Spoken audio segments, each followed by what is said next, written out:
الحمد لله، والصلاة والسلام على رسول الله محمد بن عبد الله وعلى آله وصحبه ومن والاه، وبعد.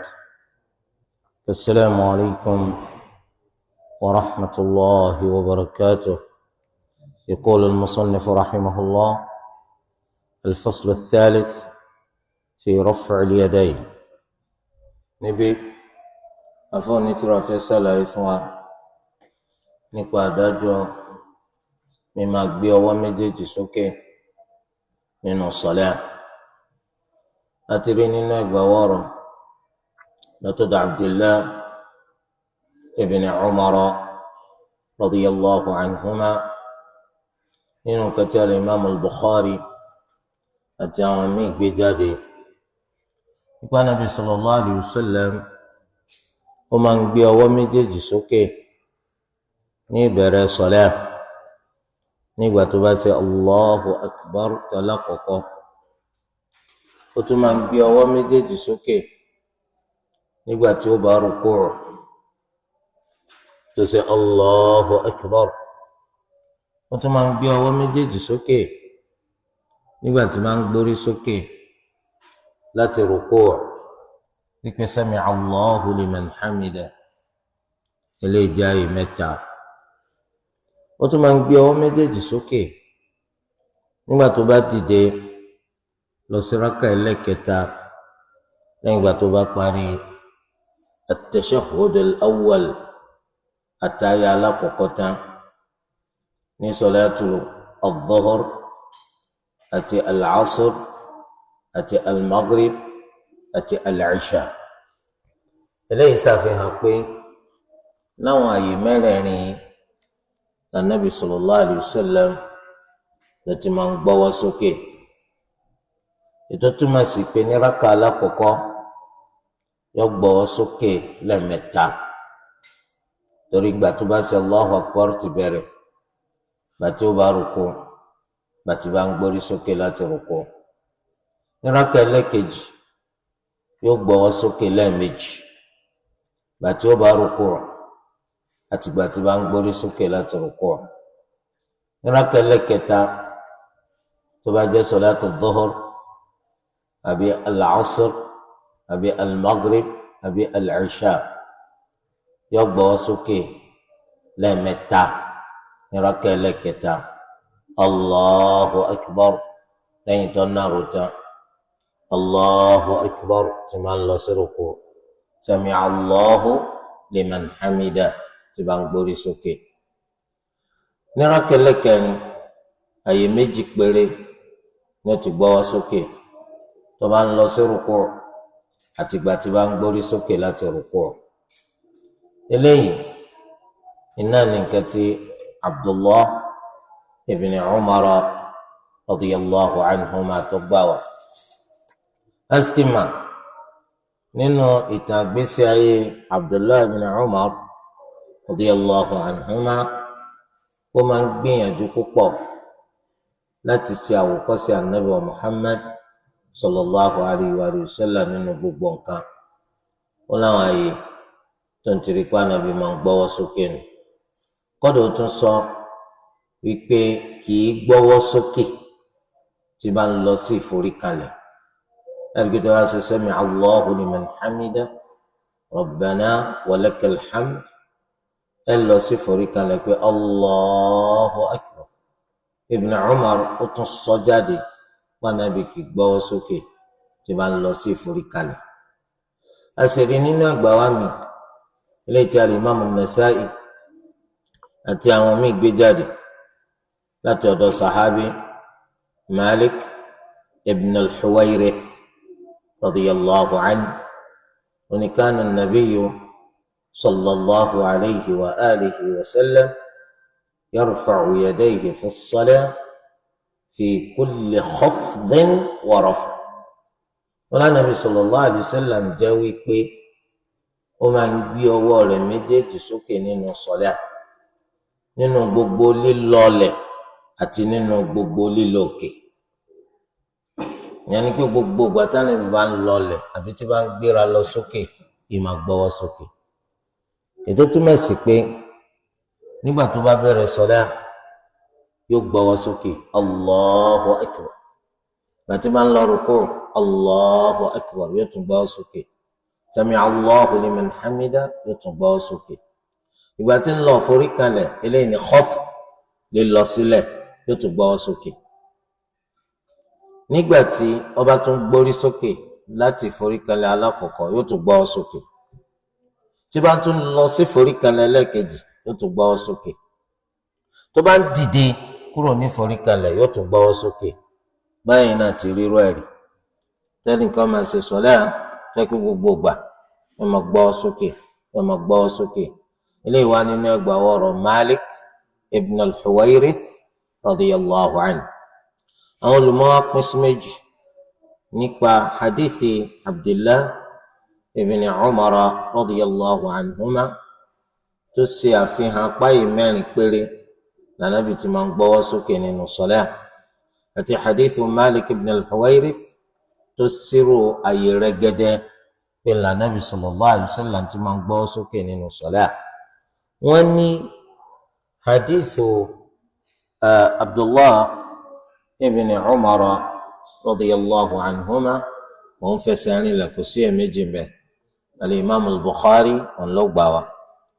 hadithu Malik ibn al-Huwayrith nígbà tí a ṣèwádìí dáadáa lórí rẹ̀ àríkò náà fẹsẹ̀ rìnlẹ̀, ṣùgbọ́n a lè pa méjèèjì pọ̀ nítorí pé hadith eléyìí sọ pé nígbà tó bá bẹ̀rẹ̀ sọláàtì ó máa ń gbọ́wọ́ sókè, gbà tó bá rúkú yóò gbọ́wọ́ sókè, tó bá ń gbórí sókè láti rúkú yóò gbọ́wọ́ sókè, tó bá dìde ní rákà ẹlẹ́kẹta tán yóò tún gbọ́wọ́ sókè, ó di mẹ́rin. ó sì tún fi kún pé kì í gbé ọwọ́ sókè tí bá ń lọ forí kalẹ̀. eléyìí sọ pé ìyẹn máa gbọ́wọ́ sókè ní gbogbo ìgbà tí bá ń lọ ọlẹ̀ àti gbogbo ìgbà tí bá ń lọ òkè. ó ti tako ntó wá ń bí, nítorí pé nínú ìgbà tí ń lọ ọlẹ̀ ẹni tí bá ń lọ forí kalẹ̀ àdéhìí eléyìí sọ pé kì í gbọ́wọ́ sókè. àdéhìí eléyìí tó fi hàn pé kì í gbọ́wọ́ sókè rárá láwọn àyè tó yàtọ̀ sí ètò òwe. a jẹ́ pé ńgbà tí wọ́n bá ń gbórí sókè láti forí kalẹ̀ kò tún ní gbọ́wọ́ sókè, tí wọ́n bá ń lọ forí kalẹ̀ kejì kò ní gbọ́wọ́ sókè, tí wọ́n bá ń gbórí sókè kò tún ní gbọ́wọ́ sókè. eléyìí sọ pé yóò gbé sókè.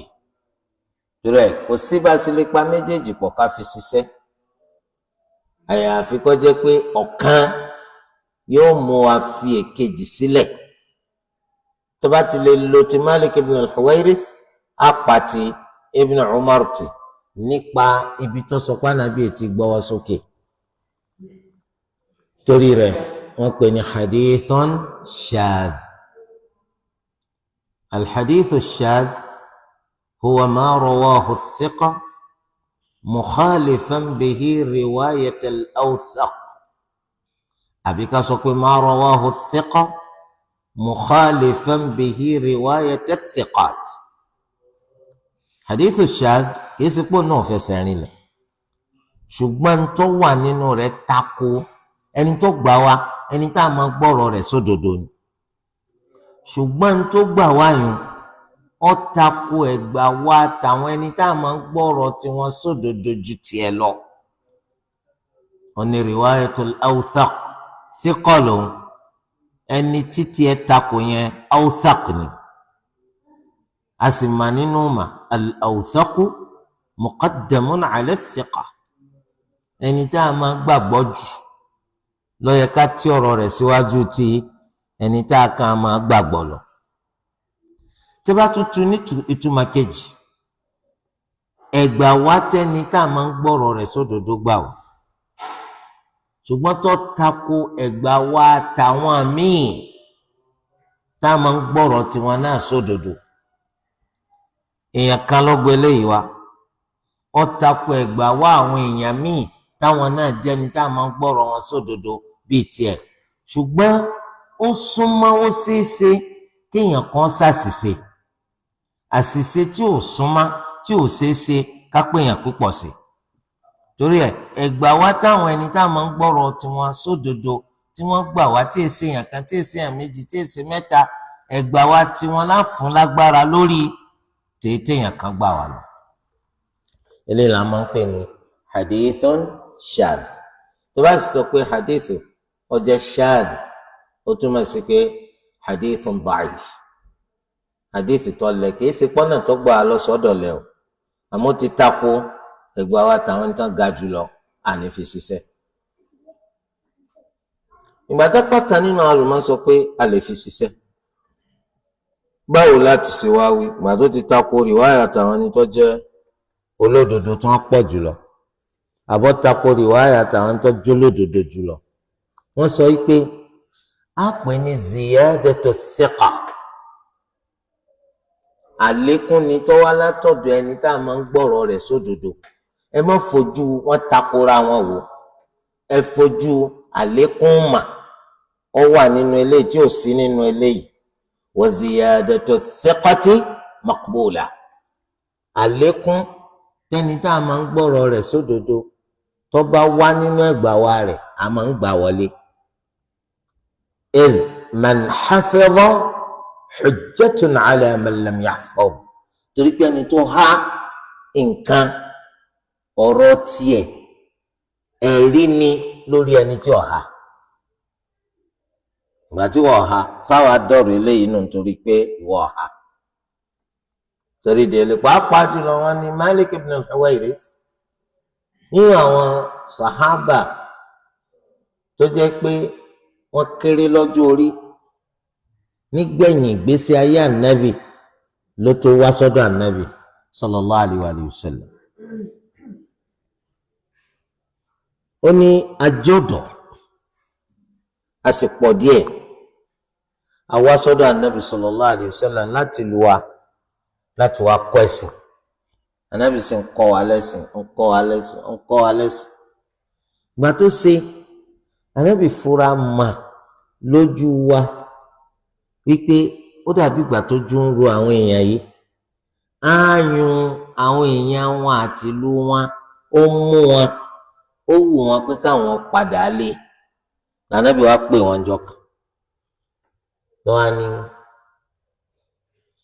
tani àti ta lẹ fi sílé. kálukú ń sọ bàbá mi, màmá mi, ọmọ, ìyàwó. ànábì ni ẹ máa wá padà lọ sọ́dọ̀ àwọn èèyàn yín báyìí. tẹ́ bá dán nǹkan tẹ́ kọ́ ẹ fi kọ́ wọn. sallu kama ra'aytumuni usalli, ẹ máa ṣe sọlá àti gẹ́gẹ́ bẹ́ẹ̀ ṣe rí pé mò ń ṣe sọlá. Malik ibn al-Huwayrith lọ́gbà àdìsí wa sallu kama ra'aytumuni usalli. nínú àdìsí tó tún gbà wá ó tún gba jalsatul istiraha wa. tó tí a bá sọ pé ziyadatu thiqa ni apá kan náà àwọn olùmọ̀gbà wọlé, ṣùgbọ́n tá a sàlẹ̀ sà ni pé àkọ́kọ́ hadith Abdullah bin Umar la gbà wọlé. hadith eléyìí tá a bá pè ní shadh, tá a pè ní ziyadatu thiqa, kì í ṣe dandan òun náà ni pé kí a lò. pàápàá jùlọ a mọ̀ pé Abdullah bin Umar kò ya ànábì nígbà kan, gbogbo gbà ń bẹ pẹ̀lú ànábì sallallahu alaihi wasallam. tó bá sì jẹ́ pé ó bá rí nǹkan kan kò ní í ṣaláì wí fún wa. nǹkan tó kàn wá ń bẹ̀ ni pé tá a bá rẹ́ nìkan tí ń gbọ́wọ́ sókè gbogbo gbà tí máa ń lọ òkè gbogbo gbà tí máa ń lọlẹ̀ àní takò, àmọ́ àwọn ò ní ṣe, àní takò ṣùgbọ́n àwọn ò ní ṣe. eléyìí jẹba wọ́n ní lọ́dọ̀ àwọn fuqaha kí ni ìdájọ́ ká máa gbọ́wọ́ sókè nínú sọ́lá. ó ní mandubun inda al-jumhur, lọ́dọ̀ malikiya, hanafiya, shafi'iya, hanabila, àwọn sọ pé mandubun ilayhi, nítorí pé fuqaha ń táwọn ń wádìí lòfin. kí ni ìdájọ́ nǹkan báyìí ní tí fuqaha ń wá nù. fuqaha ò yìí ṣe wáàzì, fuqaha òfin làwọn máa ń kọ́yàn. nítorí pé amòfin làwọn. Wọ́n ní ìdájọ́ ká máa gbọ́wọ́ sókè nù sọ̀láàtì mandubun ilay. A sì mọ̀ pófin ṣẹ̀ríà lédè kúkúrú àwọn al-ahkamu at-taklifiyatu 5 ni wọ́n. Ìyẹn ni pé àwọn àdájọ́ tó ní í ṣe pẹ̀lú ń tá a làbọ̀ wá lọ́rùn 5 ni wọ́n. Wọ́n pè ní taklifiyya nítorí pé ìṣòro wà ń bẹ àti pa àwọn òfin yìí mọ́, ìṣòro wà ń bẹ, ṣùgbọ́n ìṣòro tó ṣe faradà ni. Torí rẹ̀ wọ́n sọ pé kí ni at-taklif ó ní ilzamun bima fihi mashaqqa, ká di nǹkan tí ìṣòro wà ń bẹ ká dìrú yàn. Wọ́n ń pè àwọn òfin yìí ní al-ahkamu at-taklifiyya. Náà ni nínú kí nǹkan jẹ́ wájib, nínú kí nǹkan jẹ́ mandub, nínú kí nǹkan jẹ́ haram, nínú kí nǹkan jẹ́ makruh, tàbí kí nǹkan jẹ́ mubah. Àwọn àdájọ́ 5 lédè kúkúrú, tóró lè pọ̀ jù bẹ́ẹ̀ lọ lẹ́fọ̀ sí wẹ́wẹ́, àmọ́ lédè kúkúrú 5. Ẹ rí i pé wájib òun náà ní nǹkan tí wọ́n ní dandan gbọ́dọ̀ ṣe. Líla ntí ṣòro wà nù rẹ̀ bọ̀yàn lọ́rùn ọ̀hàn nínú wájib. Ẹlẹ́ẹ̀kejì, wọ́n pa wá láṣẹ ká ṣe, ṣùgbọ́n kì í ṣe àṣẹ dandan. À ń pè ní mandub. Ìyẹn ni pé a pè ọ́ kò ṣe, a fẹ́ kò ṣe. Torí ẹ̀ làwọn Lárúbá sọ pé la yas'aluna akhahum hina yandubuhum fi an-na'ibati 'ala ma qala burhana.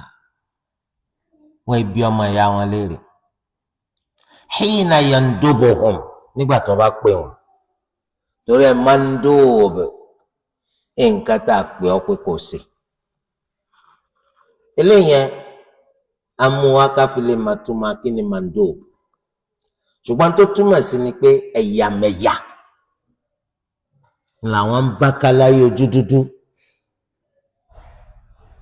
Ẹ̀yàmẹ̀yà tó bá ti pè wọ́n pọ̀ yá ọ̀yá náà ni wọ́n ní béèrè kí ló dé tó fi yá, kí ló dé tá a fi máa para wa, wọ́n ní béèrè. Ìdí abájọ táwa fi jẹ́ pa àjàre, ó yẹ ká kọyín bá wọn jà, ẹ sọ, wọ́n ní béèrè. La yas'aluna akhahum hina yandubuhum fi an-na'ibati 'ala ma qala burhana, wọ́n ní béèrè rí. Irú ẹ̀ sì ń bá àwọn èèyàn jáde. Ẹ rí tí àwọn èèyàn máa gbégbé ẹ̀yàmẹ̀yà, èdèmèdè, kó níran ọmọràn rẹ̀, kẹlẹ́sìn ọmọ ẹlẹ́sìn rẹ̀. Àwọn máa jìjà àjàkú akátá ìjẹ̀bi látàrí pé àwọn hùwà bí ẹni tí kò ní làákàyè. Yìí ṣe dandan ni pé gbogbo ẹni tó bá ti pè mí pé kí n gbèjà òun, iná wà lórí òdodo. Yìí ṣe dandan kọjá pọ̀jàrí. Kí ló dé tí mo fi gbọ́dọ̀ kàn ọ́? Kí ló ṣẹlẹ̀? Ṣàlàyé. Tí ìwọ bá ń béèrè bẹ́ẹ̀ lọ́dọ̀ àwọn ẹlẹ́yàmẹ̀yà, wọ́n ní abẹ́ẹ̀ rí. Wọ́n tún béèrè pé kí ló dé? Àní wọ́n yan èèyàn wa jẹ́ ká dìde ká lọ gbèjà rẹ̀. Ṣé kò wá yẹ ká wò béèrè? Ṣé kò yẹ ká béèrè? A kàn lọ máa jìjà ìranù, ìjà àwọn ẹni tí ò gbọ́n torí wọn ò pé. Ẹ sì rí pé irú rẹ̀ ń bá àwọn èèyàn jà, pàápàá ní Nàìjíríà wa yìí. Ẹ̀yàmẹ̀yà, èdèmèdè, oníran márùn lórí rọ, kò jẹ́ káwọn èèyàn gbé lálàáfíà. Nítawọn ọmọ sọ ni pé akhaka innaman la akhan lahu kasa'in ila al-hayja bighayri silah. Di ọmọ ìyá rẹ̀ mú, di ọmọ ìyá rẹ̀ mú. Láti béèrè ṣé yóò bá ní tẹ̀lé, sáúsá ni tẹ̀lé, ṣé ibo ni tẹ̀lé. torí pé ẹni tí ó bá ti lọ́mọ ìyá ó dàbí ẹni tí ń lọ sógun tí ò gbé nǹkan ìjà lọ́wọ́, ẹ̀yàmẹ̀yà. Al-mandub ń tà pè yín pé kẹ́ẹ̀sì àmọ́ kìí ṣe ní ti túláàsì. Al-mandub yẹn tẹ́ máa wo tírà fiqh ẹ rí i pé ìdí oríṣiríṣi náà máa fi ń sọ. wọ́n pè ní sunna nígbà kan, wọ́n pè ní mustahab, wọ́n pè ní mandubun ilay, wọ́n lè pè ní fadila, wọ́n lè pè ní náfìlà àti bẹ́ẹ̀ bẹ́ẹ̀ lọ. gbogbo ẹ̀ ń túmọ̀ sí ń tá a fi pa yín láṣẹ tí kìí ṣe túláàsì. torí ẹ̀ níbí wọ́n ní ìdájọ́ ká gbọ́wọ́ sókè yun mandub nínú usul al-fiqh ó ní ma yumdahu fa'iluhu shar'an wa la yudhammu tarikuhu shar'an. nǹkan tó ṣe pé téèyàn bá ṣe á yìn ní ìbámu pẹ̀lú ṣẹ̀ríà ọ̀kàrí. téèyàn bá wá pátì a kì í bẹnu àtẹ́lù wọn lábẹ́ òfin ṣẹ̀ríà. nítorí bá ti pè ní mandub tó o bá ṣe wọn ní bẹnu àtẹ́lù ọ. lọ́dọ̀ al-jumhur àwọn èyí tó pọ̀ jù nínú àwọn fuqaha bí àwọn hanafiya, malikiya, shafi'iya, hanabila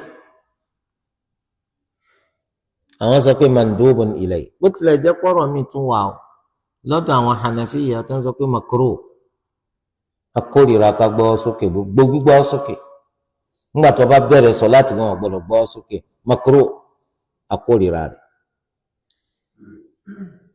ẹ mọ̀ pé àwọn fuqaha wọ́n pọ̀ gan ṣùgbọ́n àwọn ẹni tó lù wá tọkọ àkọọ́lẹ̀ kí madhahibu wọn ṣẹ́kù àwọn mẹ́rin ni àwọn náà la dárúkọ yìí. wa illa àwọn ẹni tó mọ fiqh táwọn náà jólúmọ̀ ńlá táwọn náà ṣàlàyé òfin ṣẹ̀ríà yìí wọ́n pọ̀ àmọ́ Allahu ọkọ kí madhahibu wọn wà. so gẹ́gẹ́ bí al-Layth ibn Sa'd, al-Awza'i, al-Thawri, Abdullah ibn al-Mubarak, àwọn olùmọ̀ọ́yẹ́ pọ̀ wọ́n máa ń sọ nípa wọn nínú ìmọ̀tàǹpè ní tarikhu tashri', ìtàn bí ṣẹ̀ríà bó ti ṣe bẹ̀rẹ̀, àgbọ́yé rẹ̀ lọ́dọ̀ àwọn èèyàn bó ló ṣe bẹ̀rẹ̀. torí pé Olúwa ti sọ Kùránì kalẹ̀, hadithi ti wà, báwo la ṣe wá yọ àwọn àdájọ́. àwọn èèyàn ni ó gbìyànjú nínú al-Qur'an àti sunna tí wọ́n fi yọ gbogbo ìdájọ́ tá à ń kà yìí bó ló ṣe bẹ̀rẹ̀. torí ẹ̀ ibẹ̀ láti mọ̀ pé àwọn olùmọ̀ ńláńláńláńlá bẹ́ẹ̀ wọ́n pọ̀ ṣùgbọ́n ló ọ̀kadàrà kí àwọn ìyókù yẹn kàn ní madhahib. àwọn ẹni tó ní madhahib náà wọ́n ọ̀dálẹ̀. Abu Hanifa ọ̀dá madhahib kankan lẹ̀, Malik kò dá madhahib kankan lẹ̀, Shafi'i kò dá madhahib kankan lẹ̀, Ahmad ibn Hanbal kò dá madhahib kankan lẹ̀. olùmọ̀ ni wọ́n ń ṣàlàyé ń tán gbọ́yé nínú òfin ṣẹ̀ríà fáwọn èèyàn, wọ́n ń bi wọ́n léèrè béèrè, wọ́n ń dáhùn. àwọn eléyìí wá láwọn ọmọ tó ń kẹ́kọ̀ọ́ lọ́dọ̀ wọn tí wọ́n pọ̀. àwọn tó wá kẹ́kọ̀ọ́ lọ́dọ̀ wọn tí wọ́n pọ̀ àwọn ni wọ́n tan ìmọ̀ àwọn olùmọ̀ wọn ká, wọ́n tan ìmọ̀ àwọn ẹni tó kọ́ wọn lẹ́kọ̀ọ́ ká. àwọn ẹni tí wọ́n tan ìmọ̀ yìí ká ló mú kí ọ̀rọ̀ àwọn olùkọ́ tiwọn kí wọ́n máa wí láwìí tún wí ní gbogbo ààyè táwọn ọmọ tó kẹ́kọ̀ọ́ lọ́dọ̀ wọn yìí rìn dé láyé. ìdí tí ó fi di nǹkan tó wà ń kíkọ́ lẹ̀ pé ọ̀rọ̀ tá à ń sọ yìí o ìmọ̀ tá a gbà lọ́dọ̀ Abu Hanifa ni, ọ̀rọ̀ tá à ń sọ yìí o ìmọ̀ tá a gbà lọ́dọ̀ Malik ni, ọ̀rọ̀ tá à ń sọ yìí o ìmọ̀ tá a gbà lọ́dọ̀ Ash-Shafi'i ni, ìmọ̀ tá à ń sọ yìí èyí tá a gbà lọ́dọ̀ Ahmad ibn Hanbal ni. ọ̀kanu sábàbí tó lágbára tó jẹ́ kí àwọn eléyìí ó dẹni tó ní nǹkan tá à ń pè ní madhhab lónìí wọn làwọn máa kí wọn. wà ilá àwọn olùmọ̀ yóò dá madhhab kankan lẹ̀ madhhab bá ò kí ni wọ́n fẹ́ fi sí. wọ́n fẹ́ pín orí àwọn mùsùlùmí yẹlẹyẹlẹ. olùmọ̀ ni wọ́n ti ń ṣàlàyé àwọn ọmọ kíó wọ́n bẹnu sábàbí tó jẹ́ kí mọ àwọn kọ́ tàn ká. gẹ́gẹ́ bí Imam Abu Hanifa rahimahullah wọ́n ní àwọn ọmọ kíó tó jẹ́ pé àwọn gan tó láti jẹ́ pé àwọn gan wọ́n ní ọ̀rọ̀ tiwọn náà tí wọ́n kọ́ lẹ̀ tí ó yàtọ̀ gédégédé sí ti Abu Hanifa níbi táwọn náà ní màdé. ó sì wà bẹ́ẹ̀ náà torí pé táwọn máa ń ka tírà àwọn Hanafiya yóò máa hàn sí wa gbogbo gbà. wọ́n ń pè nìkan ní Abu Yusuf, wọ́n ń pè nìkan ní Muhammad ibn al-Hasan al-Shaybani, wọ́n ń pè nìkan ní Zufar. ó kọ mẹ́tẹ̀ẹ̀ta yóò ní pamọ́ sí wa. àwọn èèyàn yìí tí Abu Hanifa bá sọ̀rọ̀ àwọn náà máa ń sábà lọ́rọ̀ tiwọn tí ó takòtò Abu Hanifa. táwọn ẹni tí ń ṣe tírà lórí ìmọ̀ Abu Hanifa tí wọ́n bá kọ tírà wọ́n sọ pé lọ́dọ̀ wa o nǹkan báyìí ní òfin nǹkan báyìí gẹ́gẹ́ bí ìmáàmù wa ti ṣe sọ. àwọn ọmọ kéwòrò Abu Yusuf àti Muhammad àwọn náà wọ́n ké ìmáàmù lẹ́yìn. Zufar ò ń takò wọn. ibòmíì wọ́n sọ pé ọ̀rọ̀ yìí o Abu Hanifa àti Abu Yusuf ni wọ́n sọ, Muhammad ibn al-Hasan ó takò wọn. Zufar náà ó tún lọ́rọ̀ mi. torí pé àwọn yìí ṣe wọ́n sọ ọmọ kí ó dẹ́pẹ̀. kí ni mo gbà lérò pẹ̀lú ọmọ kí ó dẹ́pẹ̀ tó yẹ pé wọ́n kàn ń bá sọ̀rọ̀ ohun èrò rí. olùmọ̀ ńlá gidigidi làwọn ọmọ kí ó yìí náà. ṣùgbọ́n àwọn náà ò fi tipá àwọn náà ti dolùmọ̀ ńlá gidigidi sí. wọ́n gbàgbé olùkọ́ wọn. àwọn náà wá gbé ìmọ̀ olùkọ́ yìí yọ. àwọn ni wọ́n gbé ìmọ̀ olùkọ́ yọ yàtọ̀ sí báwọn èèyàn sì lè ṣe láyé ìsìn. ọ̀kẹ́kọ̀ọ́ lọ́dọ̀ èèyàn olódò burúkú ni ọkọ̀ tó dọ́dọ̀ rẹ̀. òun wá lo gbogbo ipá gbogbo ìyànjú gbogbo òye gbogbo ọmọ eléyìí tó ní láti kọ́ ọ lẹ́kọ̀ọ́ láti yọ ọ́ kúrò nínú àìmọ̀kan. wọ́n á ní báwo ni lágbájá jẹ́ sí ọ àjọ pàdé nbìkan ni. Allahu akbar. sẹ́mi pété lẹ́yìn kò nídìí kó ṣépè náà. èpè ti sẹ́ra rẹ̀ kò nídìí torí pé àwọn ọmọ kí o táwọn àfààyàn Allahu akbar.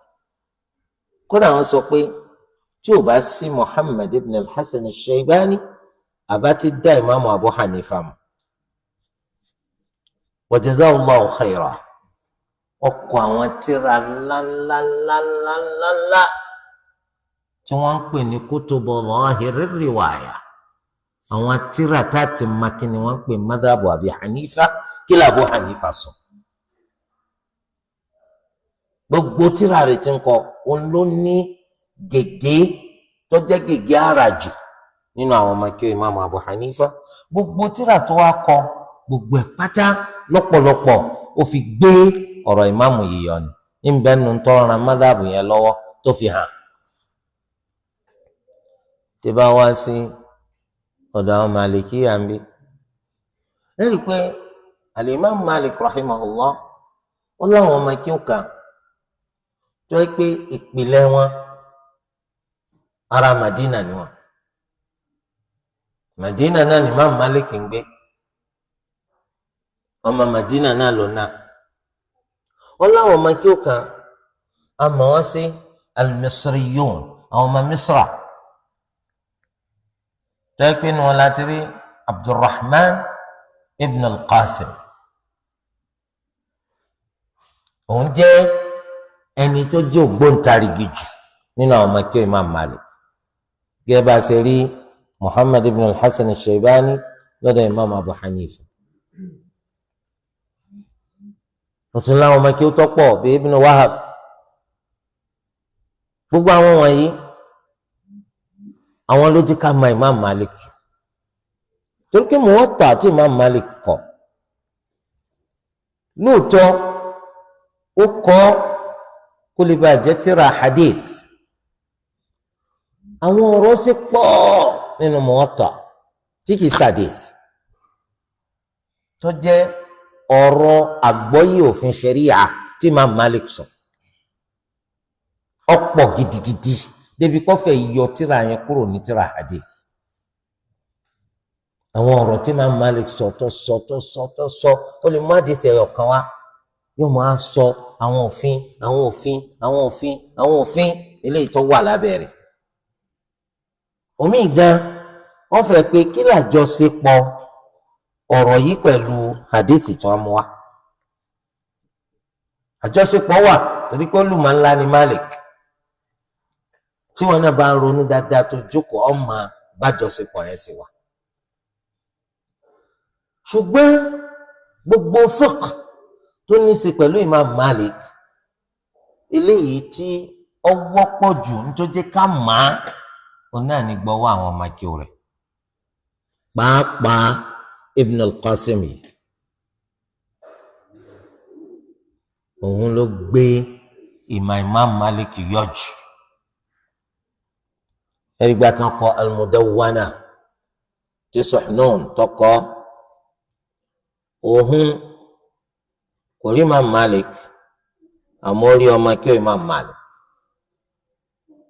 wọ́n ń bi Ibn al-Qasim léèrè ìbéèrè nípa gbogbo nǹkan nínú fiqh èyí tẹ́ gbọ́ lọ́dọ̀ Imam Malik láti orí tírà ìmára dé orí ntọ́ parí nínú fiqh àwọn ọmọ kí òyìn lámàánà wọ́n yìí sálápọ̀ gbàgbé sálápọ̀ gbàgbé ní tí máa ń fa náà ní kọ́kọ́ kàn rí òsíǹdì kí ó tọ́ wá kọ́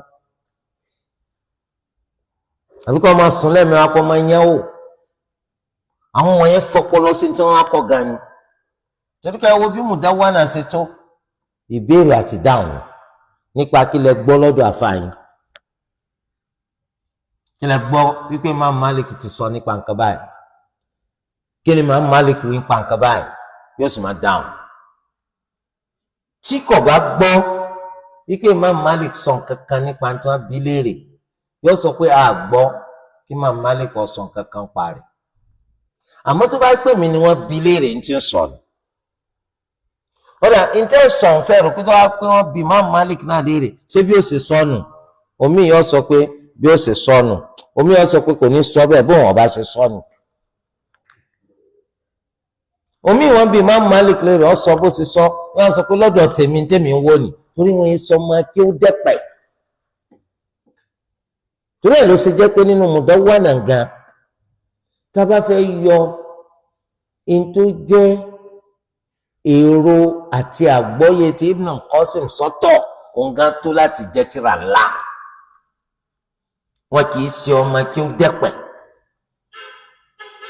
nǹkan tó ń kọ́ yé wọn dáadáa ó sì yé wọn ìdí tí olùkọ́ wọn fi sọ ṣùgbọ́n àwọn náà wọ́n gbọ́ òfin ṣẹ̀ríà yé dáadáa débi pé àwọn náà tún ronú sáwọn ẹ̀rí ó sì ṣe kọ́rọ̀ wọn kó tà sí ìtòlùkọ́ wọn sọ wọ́n sọ wọ́n di ọmọ àlè ọmọ kí ó tápọ̀ sọ tó takò ń táfà rẹ sọ sáfà rẹ lálùkùránì sáfà rẹ ní súnà ní ìgbà tó dò bá pọ̀ ni wọ́n mọ̀ sọ pé má tapà fà rẹ o má jẹ́ kí máa kọ́ ọmọkùnrin pé máa ṣètọ́ ni ló ń gbé ká ẹ̀ gbọ́rọ̀ àìmọye torí ẹ̀ lẹ́sẹ̀ rí pé àwọn olùmọ̀ ńláńlá yẹn àwọn akẹ́kọ̀ọ́ wọn náà olùmọ̀ ńláńlá ni wọn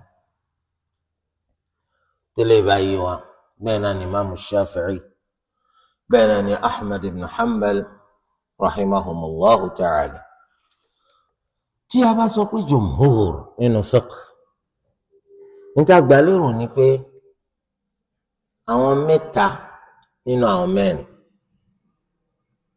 àbí kó jẹ́ pé àwọn mẹ́rin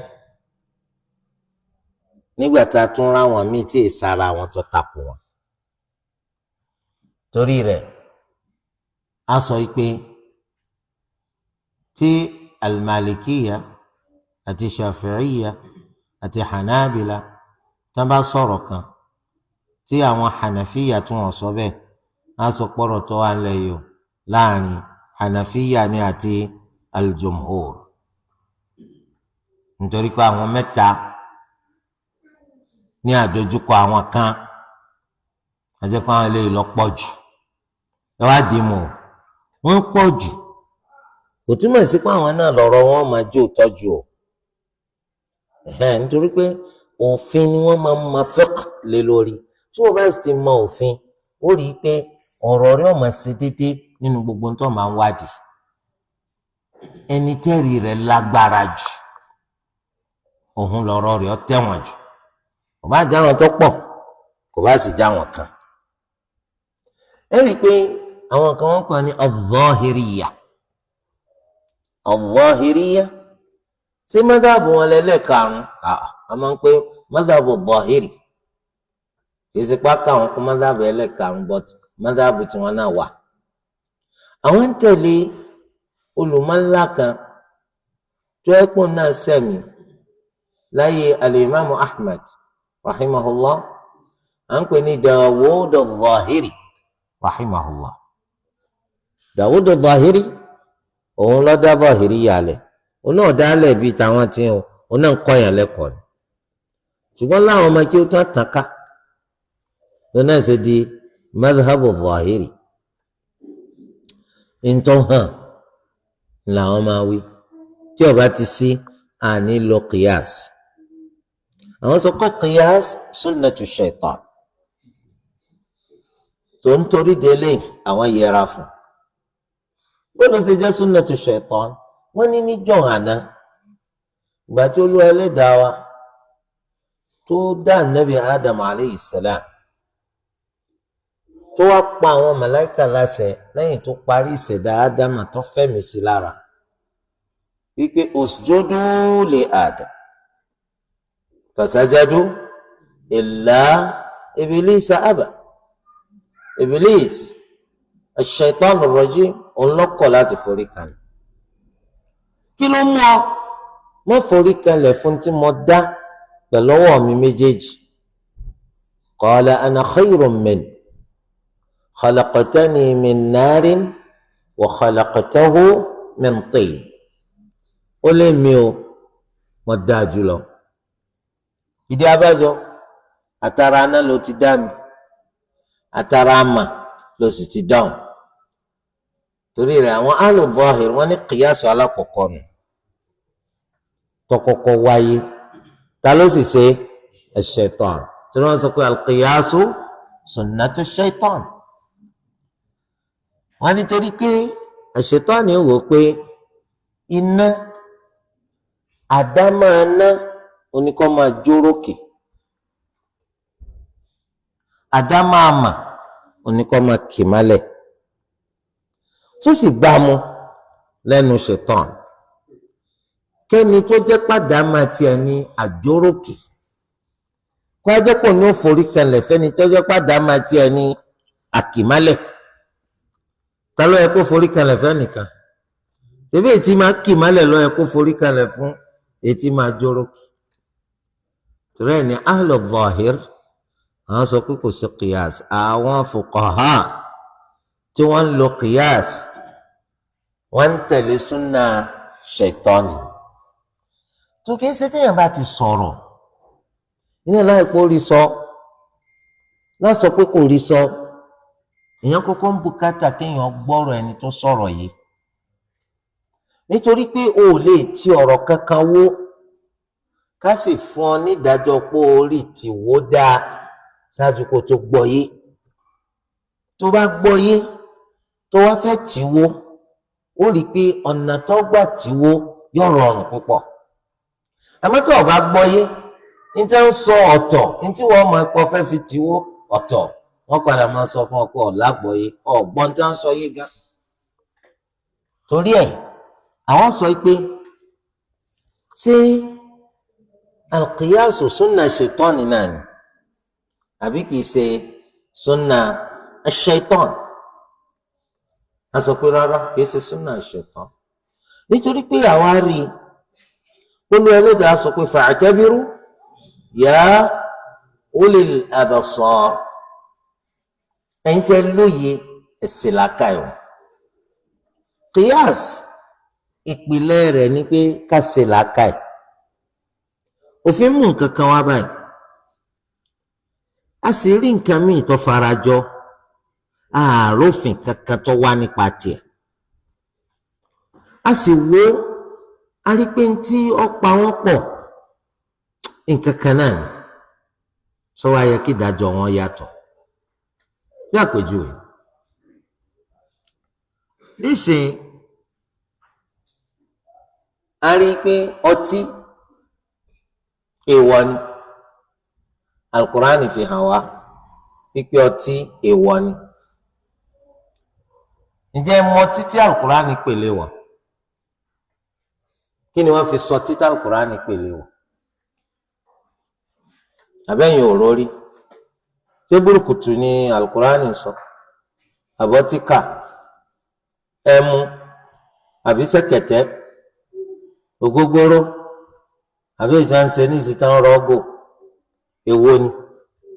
Sẹ́yìn òrórí ẹ̀yàn kan pọ̀ tí ọtí wò. Ọtí tí Al-Qur'ani ń tọ́ka sí, níjọ́ tí ọtí wà tí Al-Qur'ani fi wá sí léèwọ̀, ọ̀pọ̀lọpọ̀ tí àtàrà inab ni wọ́n ti máa ń ṣe. Èso àjàrà, grape, àtàrà rẹ̀ ni wọ́n ti máa ń sọtí. So eléyìí la Al-Qur'ani sọ̀kalẹ̀ tó bá àwọn èèyàn pé wọ́n mu tó léèwọ̀ ni. Ṣé tọ́tí ọba ti wá jẹ́ pé èso àjàrà ni wọ́n fi ṣe, sásọ ipọ́tọ́? Àǹtẹ́yìn bá sọ pé kìyàsó súnà ṣètọ́ni ni, a jẹ́ pé tí ò bá ti jẹ́ pé inab ni wọ́n fi ṣe ọtí ńkọ́, ẹ máa mú nsọ ni. Ṣùgbọ́n àwọn fuqaha, torí pé àti jẹ́ faqih kì í ṣe wàhálà kékeré o, kì í ṣe wàhálà kékeré. O gbọ́dọ̀ mọ orí rò sí àwọn òfin ṣẹ̀ríà tó wà wájú ẹ̀ kó fi máa bó ṣe fẹ́ lò, àdàpọ̀ mọ́ usul al-fiqh. Àwọn wá wọn nítọ̀, kí ló dé tó lù wá fi sọ tí ìgbà léèwọ̀? Kò bá jẹ́ inab ni wọ́n fi ṣe. Wọ́n ní ó máa ń bòyàn lọ́pọlọ, tẹ́ bá ti mú yóò di ọpọlọ, ẹni tó mú yóò dá láì ní làákàyè, tó ń ti pé làákàyè ń gbẹ pẹ̀lú rẹ̀ lásìkò tó mú yun, làákàyè rẹ̀ ò ní ríran ma. Tí bá ń sọ̀rọ̀ kò ní mọ̀túmọ̀ ọ̀rọ̀ tó ń sọ, yóò máa hún ríra, yóò máa ta gẹ́gẹ́, yóò gòǹgò, ó lè sọ ara, ó lè tọ́ ara, ó lè máa wíwí kúwì tẹnu ló ti slack. Ọ̀dà tó bá mu burúkutu náà ńkọ́? Ṣé ọ̀nà máa ń bu ọpọlọ àbí èbò? Ọ̀nà máa ń bò. Ẹni tó bá mu ọ̀nà máa ta gẹ́gẹ́ àbí òní ta gẹ́gẹ́, yóò máa hún ríra. Sọ́nà ọmọ tí ń sọ kò ní mà. Torí ẹ̀ ni àwọn fuqaha wá pé al-ibratu bil-illah, ìdí tá a fi ṣe ọtí léèwọ̀ ńlọjà. Òun náà sì ni wípé a máa bòyàn lọ́pọlọ. Ọpọlọ ó di pé kò ṣiṣẹ́ má lásìkò yùn. Ẹ sì rí àpẹẹrẹ rẹ̀ lára ẹni tó mú pé ń hún ríra, àpẹẹrẹ pé ọpọlọ ò sí mánu. Níṣẹ́ nìkan ti mutí, ó wá dúró lóríta, wọ́n ń gbé mọ́tò bọ̀. Ó wá fi mọ́tò rẹ̀ sí kọ́ máa fẹ̀yìn rìn. Wọ́n á bẹ̀rẹ̀ sí ní tẹ fèrèsé wọ́n àfà. Ìgbà náà ló tún tẹná mọ́ mọ́tò yẹn wá ń bọ̀ wẹ̀yìn. Àwọn èèyàn wá sọ pé ẹ yẹra fún ọ. Kí n yẹra fún báwo? Wọ́n ń tẹ fèrèsé tó wọ́n gbọ́ ni kò lè gbọ́ mọ́. Torí pé kò sí lọ́wọ́ ara rẹ̀ mọ́. Ẹni tó mú kò ti gba ọpọlọ lórí ẹ̀. Ìgbà tó tún gbá mọ́tò rẹ̀ gbá ọ̀ lọ́sẹ̀ wá tají pépé lọ́dẹ. So ni wọ́n náà wá ti rí ká lóòótọ́ kò sí lọ́wọ́ ara rẹ̀ mọ́. Ṣé eléyìí náà máa ké máa bí wọ́n gan kọ́ńdọ̀ láàbù ó ṣe sùúrù kó tá làwọn èèyàn rẹ̀ ó dàbí kọ́mọdé ọ̀fọ́ gíláàsì ọwọ́ amọ́mọ ọgbà yọ gbà báwọn tó bá tún jáfara yọ fọ́ mi ẹ béèrè ta lè yan rẹ̀ irú ètò ọgbà mọ́tò rẹ̀ ta lè yan rẹ̀ torí òun ò sí lọ́wọ́ ara rẹ̀ má báyìí.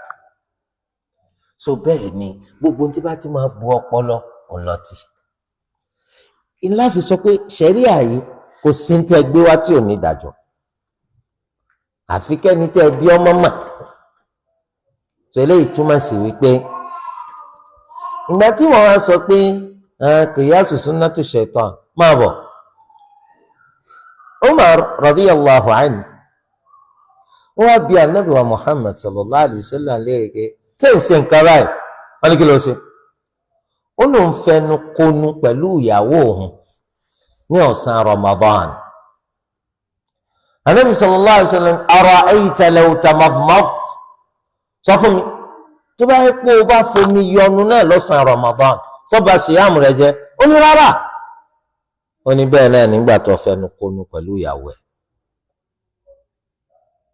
ẹnìkan wá oníràkúnmí òun ọlọ́mọ òun ìyàwó òun ó bímọ aláwọ̀ tí ìṣerú tòun tí ò ti ṣe zìnà báyìí anábìíní sọ oníràkúnmí ó lọ oníràkúnmí kí láwọ̀ wọn sọ ṣé kò sí ìtawọ̀ rẹ̀ yàtọ̀ ọlọ́wà so níbo ló ń ti wá wá ó ló lè jẹ́ pé ó máa wọ bàbá ńlá rẹ̀ kan ṣé léyìí náà tó bá máa wọ bàbá ńlá tiẹ̀ náà kan tó burú ni wọ́n ìpele yẹn ní kìyàs tẹ̀lifíkà nàbí kò sí ní tó fẹ́ fi kìyàs sí ṣùgbọ́n à ń pè ní adillatul kìyàs àwọn ẹ̀rí tó tọ́ka sí pé a lè ṣe kìyàs gbọ́dọ̀ sọ ajẹ́ súnà ṣẹ̀tàn yìí ṣe súnà ṣẹ̀tàn torí de eléyìí a tún wá padà sínú tírà wọn nítorí pé abẹnú gan a sọ̀rọ̀ lórúkọ Zahiriyya ẹyọ kan náà la mọ̀ òun náà ni Ibn Hazm al-Zahiri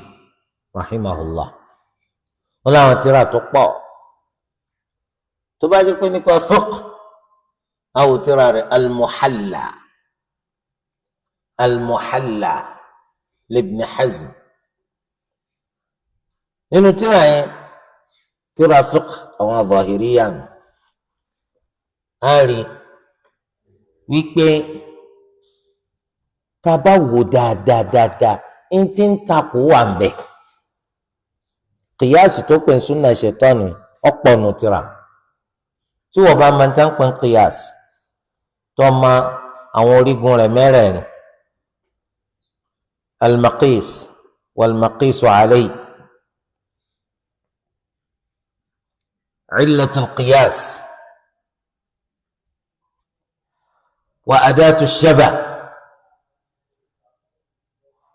nǹkan mẹ́rẹ̀ẹ̀rin tó bá mà tó bá wo tírà Ibn Hazm ó rí pọ́ kíyàsù pọ̀ bàjẹ́ nù tírà yẹn àmọ́ tó wọ́n sọ ni pé wa nastadillu alayhim min jihati an-nadar kò ní pé ń kíyàsù àwọn sọ pé al-khilafu lafzi ìyapa tó wà ń bẹ níbi ó kọ́ ni wọ́n ń pè ń kíyàsù wọ́n ń pè ní nadar tó bá wọ̀ kó pè tẹ́lẹ̀ báyìí wa. mandub òun náà ní ká gbọ́wọ́ sókè lọ́dọ̀ àwọn jumhurul fuqaha àwọn Zahiriyya wọ́n ní wájib àwọn Zahiriyya wọ́n ní wájib ìdí tí ìyapa fi wà òun náà ní pé ń ṣe láàrí wípé Ànábì sallallahu alayhi wa sallam ó ṣe sọlá àwọn ẹni tó ròyìn sọláàtì rẹ̀ fún wa wọ́n ní máa gbọ́wọ́ sókè ṣùgbọ́n ààrí wípé wọ́n sọ pé Ànábì ní dandan gbọ́wọ́ sókè torí ẹ̀ ní àwọn fuqaha wọ́n ní pípọ̀ tó pọ̀ tó yẹ pé gbogbo ẹni tó bá ròyìn sọláàtì Ànábì wọ́n ní máa ń gbọ́wọ́ sókè la fi sọ pé mandubun ilay Zahiriyya sì ní pípọ̀ tó pọ̀ a sì gbọ́ pọ́sà ìgbọ́wọ́ sókè ń bì kàn ọ̀ràn yẹn mo rò pé yé wa ẹ̀rí kan náà bí kálukú ṣe mú ọ yàtọ̀ síra wọn àwọn ìbúra wọn orí ẹ̀tọ́ dàrú kìnnìkan nítorí pé olùmọ̀lá wọn ìwọ kẹ́kọ̀ọ́ lọ́dọ̀ ẹlòmíì náà kẹ́kọ̀ọ́ lọ́dọ̀ rẹ̀ wọ́n máa ṣe Allahu Akbar ẹ wò báwọn tó ṣe gbọ́ yìí àmọ́ tẹ́ ẹ bá ti fààyè lẹ̀ ikú kẹ́kọ̀ọ́ lọ́dọ̀ ara yín ẹ̀ máa búra yín ẹni tí máa ń fẹ́ ebú náà ni pé ẹ̀ máa ń kankan tẹ́lẹ̀ náà ẹ̀ máa ń kankan ta àwọn èèyàn jẹ́ ni torí kí ẹni tó ní mà kí ló fẹ́ máa bú èbú sí kí ló fẹ́ máa bú èbú sí inú kí n rẹ́kọ̀ọ́ kọ́ lọ́dọ̀ rẹ̀ àbí kí wọ́n rí kọ́ lọ́dọ̀ mi àgé sì ṣe dandan pé mi mọ̀ mà ju gbogbo ara yìí lọ ara òdo tó wà nù wọ́n máa fẹ́ ṣèṣe pé kò sẹ́ńtọ́ mọ̀ tó àfa rẹ̀ òdo wọn ń pe lẹ́yìn nítorí pé ní tó mọ̀ jù kò ní tẹnu rẹ̀ jáde torí pé wọn kò lè mà kó ló mọ̀ jù láéláé nítorí wọn máa ṣe ni pé yóò máa fún àwọn míì náà yóò máa fọwọ́ wọn wọ̀ wọ́n kíkúkú sí pa kó máa kálukú sórí òṣùwọ̀n láfi máa yẹ títí ẹ̀wọ̀n mélòó ti ẹ̀wọ̀n nínú pé ń tẹríba ń wá mọ̀ lójoojúmọ́ àwọn èèyàn táwọn náà bá wá ń wá mọ̀ làwọn ọmọ wa wò pé ọkùnrin yìí ní màgà ó lágbọ̀ọ́yé tó pọ̀ kìí sì wọ lọ́mọ á fúnra rẹ̀ lókùn tó apẹ́ẹ́rẹ́ òdo ní gbogbo eléyìí níbi tí wọ́n ti wá mọ̀ láyé ní gbogbo àwọn ibi tí wọ́n máa wá mọ̀ láyé wọ́n yìí sọ pé nìkan ló mọ̀ jù gbogbo àwọn ẹni táwọn àwọn òkú olúmọ ńlá ni wọ́n olúmọ ńlá ni ẹ̀rí tó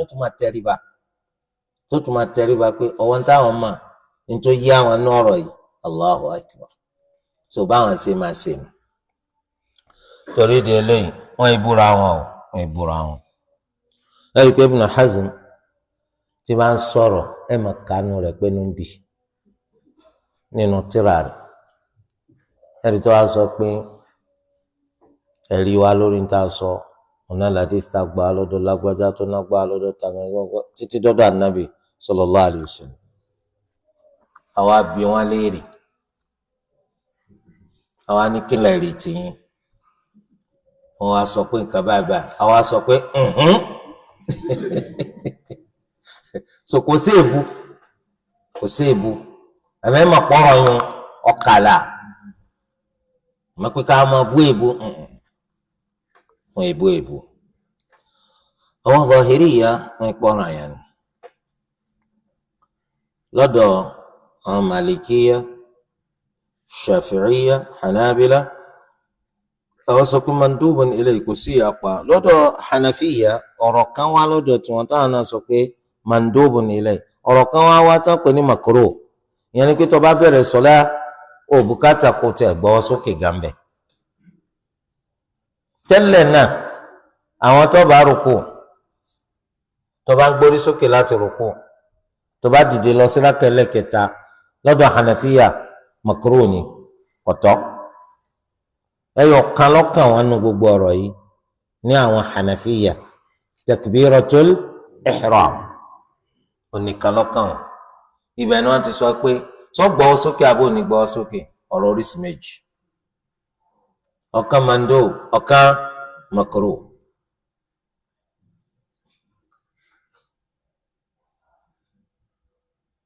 kí ló dé tán fi pé makruh àwọn wò pé nígbà tí yẹn ń ṣeré kéré ni pé kí a gbọ́ sókè gbọ́wọ́lẹ̀ sí sọ̀láàtì kò sí lára sọ̀láàtì abẹ́th nígbà tí yẹn ń ṣeré kéré ni torí ẹ̀ ni al-Imam Abu Hanifa lórí ọ̀rọ̀ rẹ̀ tó sọ pé mandubu ni ká gbọ́wọ́ méjèèjì sókè ní takbiratul ihram àmọ́ makruh ni ní gbogbo bí yòókù akórira rẹ̀ àtòhún àti olùmọ̀ńlá Abdullah ibn al-Mubarak wọ́n jọ jókòó nínú al-Masjid al-Haram lẹ́bàá Kaaba nínú kẹtí al-Imam ibn Qutayba tó sọ fún anu tírà rẹ̀ kan àwọn méjèèjì jọ jókòó lẹ́gbẹ̀ẹ́ ara wọn Abu Hanifa wá rẹ̀ nìkan tí ń ṣe sọlá tó bá ti fẹ́ rúkú Allahu akbar tó bá tún gbórí sókè láti rúkú sami Allahu liman hamida al-Imam Abu Hanifa wá ń sọ fún Abdullah ibn Mubarak àwọn olùmọ̀ búra wọn ó wá ń sọ fún Imam Abdullah ibn Mubarak pé awa yuridu hadha an yatir tó fẹ́ fò ní ìyẹn ni pé Allahu akbar sami'a Allahu liman hamida tó fẹ́ fò ní. Abdullahi ibn Mubarak ni bẹ́ẹ̀ ni tó bá ṣe pé fífò náà lọ fẹ́ fò nígbà tó gbọ́ méjèèjì sókè níbi takbiratul ihram ajẹ́pọ̀ fẹ́ fò náà ni.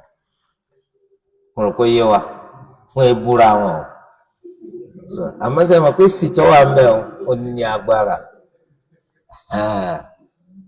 kìí ṣe pé wọ́n ti ṣe pórí ẹ dárò so èsì ní agbára wàláhì ó bá ṣe pé fífò náà lọ fẹ́ fò níbi takbiratul ihram tó fi gbé ọwọ́ méjèèjì sókè ajẹ́pọ̀ fẹ́ fò ń bì náà so eléyìí túmọ̀ sí wípé lọ́dọ̀ àwọn Hanafiya even nǹkan ti takbiratul ihram alọ́ ọ̀rọ̀ méjì ló wà sunna makruh gbogbo bí yòókù ọ̀gbọ̀lọ̀gbọ̀ sókè tó lè tó bá ra àwọn Hanafiya bí àwọn Pakistan bí àwọn India bí àwọn Syria bí àwọn gbogbo tẹ́ bá lọ Europe gbogbo àwọn tẹ́rì tí wọ́n ṣe sọ̀láàtì láwọn mọ́ṣáláṣí yẹ́nì pé sọ̀láàtì wọn tó bá fẹ́ bẹ̀rẹ̀ ni wọ́n ṣe Allahu akbar lẹ́yìn rẹ̀ kò tún gbọ́wọ́ sókè mọ́ wọn ò sì ní gbọ́wọ́ sáyà báyìí yóò gbé sísàlẹ̀ ìdodo báyìí kò ní gbọ́wọ́ kankan sókè mọ́ tí ó fi sálámà torí pé lẹ́yìn ní madhabu Abi Hanifa tó lọ́dọ̀ Imam Malik ọ̀rọ̀ kan wá kó tó débẹ̀ mọ́ ويرفع مع تكبيرة الإحرام خاصة عند ابن القاسم ابن القاسم òun sọ pé ìgbà tá bá ṣe Allahu Akbar ti bẹ̀rẹ̀ nìkan la gbé sókè gẹ́gẹ́ bí ọ̀rọ̀ ta ni àwọn Hanafiya ìyẹn ni kété bá rúkú tí bá ń gbórí sókè láti rúkú ẹ bá lọ rákà kẹta ẹ gbọ́dọ̀ gbé sókè ẹ rí i pé eléyìí ni wọ́n fi ṣe fatwa nínú madhabu Malikiya àwọn Malikiya tí wọ́n mójútó ní tí Malikiya sọ àwọn náà lára tó bá bẹ̀rẹ̀ sọ̀láàtì wọn sọ Allahu akbar yóò sì dáwọ́ rẹ̀ lẹ̀ tí wọ́n bá rúkú ká tún gbọ́wọ́ sókè mọ́ tí wọ́n bá gbórí sókè láti rúkú kò ní gbọ́wọ́ sókè nígbà tó ṣe pé rìwáyà wá lọ́dọ̀ ìmáàmù Malik wípé a tún gbé sókè tá a bá rúkú a tún gbé sókè tá a máa ń gbórí sókè láti rúkú ṣùgbọ́n Ibn Qasim lọ́dọ̀ tiẹ̀ gbàtà bá bẹ̀rẹ̀ sọ̀láàtì nìkan ni wifaqan li Abi Hanifa ó wí fi ṣe déédéé ọ̀rọ̀ Abu Hanifa pé bí táti bẹ̀rẹ̀ sọ̀láàtì nìkan ni láti máa gbọ́wọ́ sókè. wa 'inda ar-ruku'i war-raf'i minhu 'inda Ashhab nínú àwọn ọmọ kí o Malik òun sọ pé a tún gbé sókè tá a bá rúkú a tún gbé sókè tá a bá ń gbórí sókè láti rúkú wifaqan lish-Shafi'i eléyìí ṣe déédéé tí Imam Shafi'i sọ àti Ahmad ibn Hanbal. ọ̀rọ̀ mélòó ló ti wá Maliki àwọn ọ̀rọ̀ mélòó ara ń tà ń wí nù sẹ́ni ìsìn ẹ̀yin lẹ́wọ̀n àgbè lọ́pọ̀ àwíbà ibi tá a ti jókòó náà láti ń béèrè Allahu Akbar. ọ̀rọ̀ mélòó ló wà qawlani ọ̀rọ̀ alákọ̀ọ́kọ́ a ní gbọ́wọ́ sókè àfi nígbà tá a fẹ́ bẹ̀rẹ̀ sọ̀láàtì nìkan ọ̀rọ̀ ẹlẹ́kejì a gbé sókè nígbà tá a bá bẹ̀rẹ̀ àtìgbà tá a bá rúkú àtìgbà tá a máa ń gbórí sókè láti rúkú. a sì sọ pé Màlìkíyà ọ̀rọ̀ alákọ̀ọ́kọ́ wọn mú o èyí tí wọ́n máa fi ṣe fatiwa tó bá béèrè lọ́dọ̀ Màlìkíyà pé sáà gbọ́wọ́ sókè tá a bá rúkú sáà gbọ́wọ́ sókè tá a bá gbórí sókè láti rúkú rárá ọ̀wọ́ ọgbà tó bá bẹ̀rẹ̀ sọ̀lá ìyẹn ni pé al-mashhur torí ẹ̀ nígbà táwọn wo madhabul Maliki a rí i pé nítorí máa sábà ń pè ní al-mashhur al-mu'tamad òun náà ní nǹkan tí Ibn al-Qasim bá sọ ọmọ kí ó wá gbà yìí tó bá mú nínú ọ̀rọ̀ Imam Malik ni wọ́n máa sábà madhabu Malikiya lé lórí ọ̀rọ̀ rẹ̀ èyí tó ń bá múnú tí Malik sọ òní madhab torí ẹ̀ ni wọ́n ṣe ń ṣèbéèrè báyìí halil malikiyatu malikiyun aw qasimiyun táwọn malikiya Malik wọn ń tẹ̀lé ní àbí Qasim Ibn al-Qasim nítorí pé ntí Ibn al-Qasim bá sàlẹ́sà ni wọ́n máa ń ma ọ̀rọ̀ tó gbajúgbajà lé lórí nínú malikiya kódà kó ṣe é pé ọ̀rọ̀ míì tó wọ́n mú ó ń lẹ̀rí tó lágbára jù tọ́ka sí torí ẹ̀ níbi ntí Ibn al-Qasim wíwọ̀n òun kọ́ lọ lágbára torí àràdìsì kan tó sọ pé kana an-nabiyyu sallallahu alayhi wa sallam yarfa'u yadayhi 'inda al-ihram fi as-salah thumma la yarfa'uhuma ba'du wa nabi sallallahu alayhi wa sallam máa ń gbọ́ rẹ̀ sókè ọ̀rẹ́ méjèèjì sókè nígbà tó bá bẹ̀rẹ̀ sọlá kìí gbé sókè lẹ́yìn rẹ̀ kò sí àyàfi láwọn àyè tí kìí ṣe sọlawatul khams bíi sọlatul janaza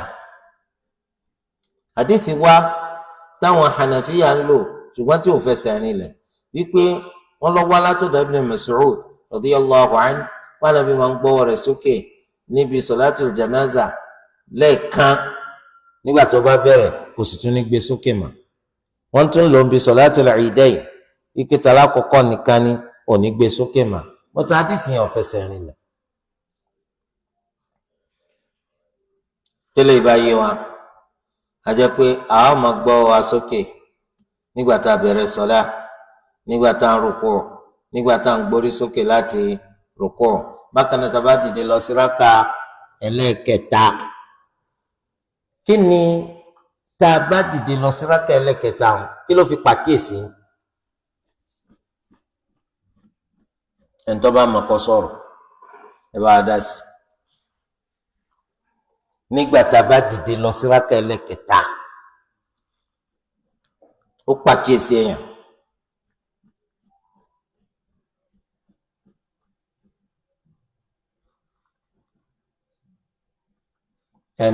ẹnu lẹ́ẹ̀fi sọ̀rọ̀ kìí sọwọ́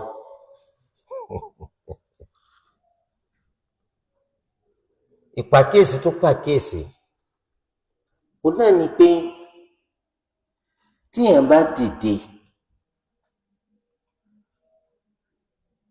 lẹ́yìn tó parí tashahhud alákọ̀ọ́kọ́ tó ń dìde lọ sí rákà ẹlẹ́ẹ̀kẹta wọ́n ní lẹ́yìn ìgbà tó bá dìde dúró dọ́gba tán ni ó tó gbọ́wọ́ sókè a sì mọ̀ pé ìgbọ́wọ́ sókè yẹn yóò wá pẹ̀lú Allahu Akbar torí o gbọ́dọ̀ ṣe Allahu Akbar kankan tó bá dìde láti tashahhud alákọ̀ọ́kọ́ tó ń lọ sí rákà ẹlẹ́ẹ̀kẹta ó dìgbà tó bá dúró dọ́gba pín lọ́ọ́ ṣe Allahu Akbar mo rò pé yóò wá àkíyèsí tó pé ni kì í sígbà tó ń ti ń dìde lọ́dún máa ṣe Allahu Akbar rárá eléyìí wá ní madhabu Shafi'i kò dọ́gba ètò dọ́gba ni kó sẹnu ẹ̀fẹ́m oníwì kankan tó fi dìde dúró tán ẹ̀yìn ìgbà tó bá dìde dúró tán ló ṣe kí ni Allahu Akbar eléyìí jẹba wa takunu yadahu qa'imatayn 'inda al-jumhur àwọn olùmọ̀ tó pọ̀ jù wọ́n ní bóò láti sọwọ́ ní gbogbo ìgbà tá à ń bá ń gbọ́wọ́ sókè ọwọ́ rẹ méjèèjì yóò wà ní dúró ọ̀nà ru ọwọ́ rẹ méjèèjì báyìí Allahu Akbar bẹ́ẹ̀ ni gbogbo wọn sọ tọ́ wa qala Suhnun mabsutataini àwọn sọ pé òní nàró ọwọ́ ọ̀dàbù rẹ̀ ni ọ̀dàbù ọwọ́ rẹ̀ méjèèjì Allahu akbar. Kéèyàn ní mà dáa sọ pé ń jọ́tọ̀ bá rí tẹ́nìkan ń ṣe ó ti máa bó ló ti wá tó bá tún ṣe wọ kọ́kọ́ gbọ́ yé ná ọ̀rọ̀ ta ní tẹ̀lé o sọ̀nà pé ọ́ dàbò ọwọ́ méjèèjì tọ́ zahiruhuma ila sama òdì ọwọ́ méjèèjì ó dojú rẹ̀ kọ sámà. Inú wọn kọ́ ó dojú rẹ̀ kọlẹ̀.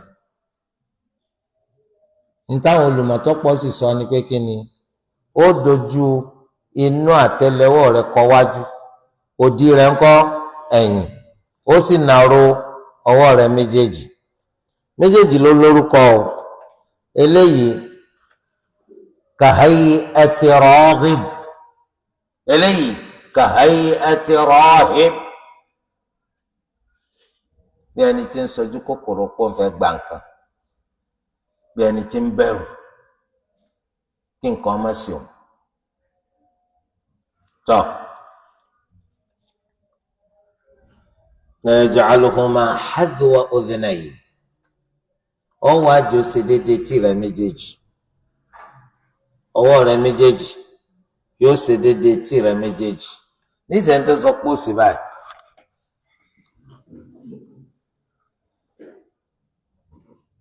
Eléyìí yóò fa kíkì nítorí pé ọwọ́ yìí tó bá fẹ́ ṣe báyìí kò rọrùn bí tá a bá fẹ́ ṣe báyìí. tọ́ wa qila hadwa mankibayhi ọ̀rọ̀ mi tún wá nínú madhab malikiya yìí àtàwọn fuqaha mi wọ́n ní déédéé èjìká méjèèjì.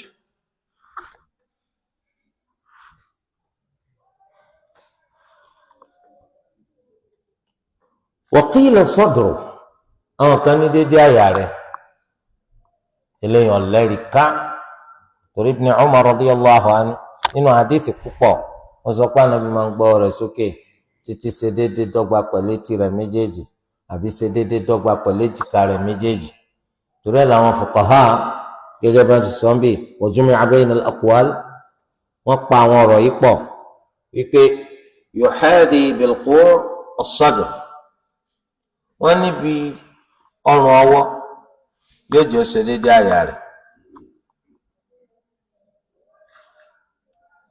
etí àwọn ọmọ ìka rẹ̀ yóò ṣe déédéé èjìká rẹ̀ àwọn tó ṣe Allahu akbar kò lẹ́rìí pé kó ṣe déédéé àyà kò lẹ́rìí ẹ̀rí láàrin èjìká àti etí méjèèjì torí ẹ̀ ní Imamu Shafi'i ló ń ṣe sọ yìí pé ibi ọrùn ọwọ́ yóò ṣe déédéé èjìká àwọn ọmọ ìka yóò ṣe déédéé etí.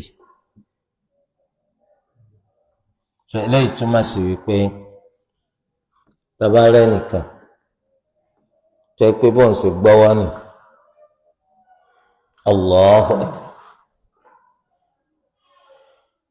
wọ́n ti mọ̀ pé kò lẹ́rìí tó bá ti wá parí sọ́lá wọ́n sọ pé mo rí pé ẹ ṣe nǹkan kan tí mò ń fẹ́ kẹ́ ẹ ṣe mí láǹfààní mo rí pé àwọn ń ṣe Allahu akbar àmẹ́yìn ṣe Allahu akbar ṣé bá ti ṣe máa ṣe nù ẹ bá ní bẹ́ẹ̀ ni ẹ dákun kọ́kàn mi ò lè balẹ̀ dáadáa kí ni a lè pè lẹ́rìí rẹ̀ ṣé wọ́n katira malikiya ni alẹ́rìí ẹ̀rí ṣe ibẹ̀ ló ti wá mọ́ hadith ibn Umar wa kó lànàbí máa ń gbọ́wọ́ eléyìí pàtàkì kì í ṣe pé kọkàn máa búyàn kì í ṣe pé kọkàn máa fagilé èèyàn lásán wọn náà ti kọ́kọ́ gbọ́ yé kí ló fà tó fi ṣe ń tó ṣe ìwọ sì ti mọ̀ pé ètò ṣe pọ̀ dọ́gba ọ wà láǹfààní àti túnṣe nísìn pẹ̀lú ẹ̀rí eléyìí ìjọba eléyìí ìjẹbi tá a ti fẹ́ dúró lónìí ọbẹ̀ Allah azza wa jal kọ́nà wa lọ kó fún alágbọ̀ọ́yé nínú ẹ̀sìn wa kọ́nà wa lọ láti máa fi tá à ń bá ń gbọ́yé sí wa o kó lò ní sábàbí fún wa láti sóríire táyé àti tal-qiyam subhanaka Allahumma wa bihamdik ashhadu an la ilaha illa ant astaghfiruka wa atubu ilayk.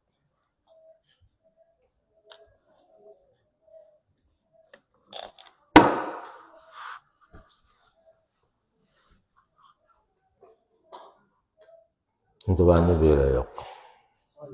Láàrin ìkọsọ.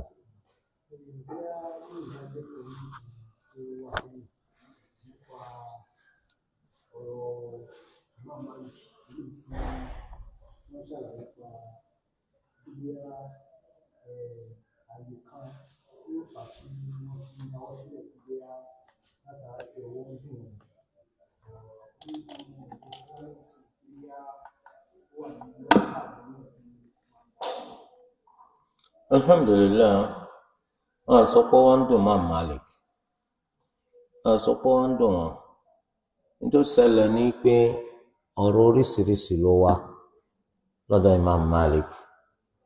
Wọ́n ní ká ká ọwọ́ ọ̀tún lórí ọwọ́ òsì, ká gbé méjèèjì lórí àyà wa. Wọ́n ní súnà sọlá ní gbogbo ìgbà, kò bá jẹ́ ọ̀ranyàn, kò bá jẹ́ náfìlà. Ọ̀rọ̀ kan sì wà tó ní akórìíra rẹ̀, wípé ká máa ká ọwọ́ lórí ọwọ́ ká gbé láyà. Ọ̀rọ̀ kan sì wà tó sọ pé àfikẹ́ sí lọ́ranyàn yàtọ̀ sí náfìlà.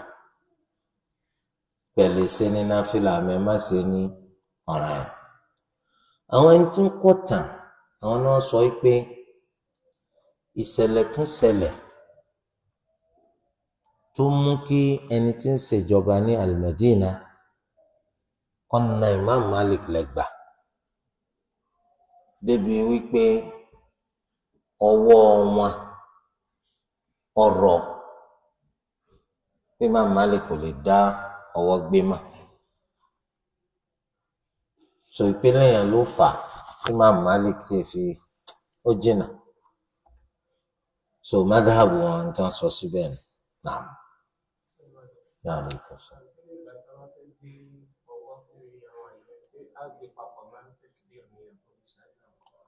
Ó ṣe é ṣe kọ́ pé ti ṣe Allahu Akbar kẹ́ tó gbé ọwọ́. Wọ́n á pa jùlọ sọ̀láàtì nígbà tẹ́ bá bẹ̀rẹ̀. Ẹ sì lè gbọ́wọ́ kẹ́ tó ṣe Allahu Akbar. Ẹ sì lè gbọ́wọ́ kẹ́ tó ṣe Allahu Akbar. Allahu Akbar. Ẹ sì lè sọ Allahu Akbar kẹ́ tó gbọ́wọ́ Allahu Akbar. So gbogbo eléyìí kò sí wàhálà mi. Torí pa níyàn la sọ pé ó gbọ́dọ̀ ṣe déédéé Allahu Akbar. Naam.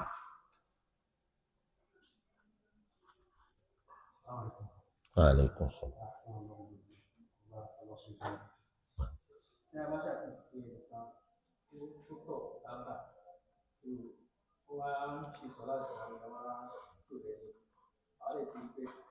Gbọ́dọ̀ ẹ̀sìn mà ẹ bá débi tó ti tọ̀ ní ẹ bá débẹ̀.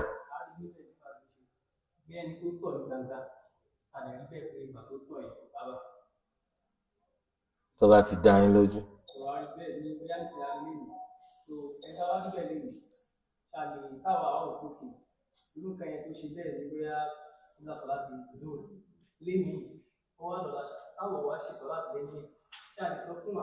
Ẹ ṣe sọ láti lẹ́yìn rẹ̀ lónìí àbí lọ́la.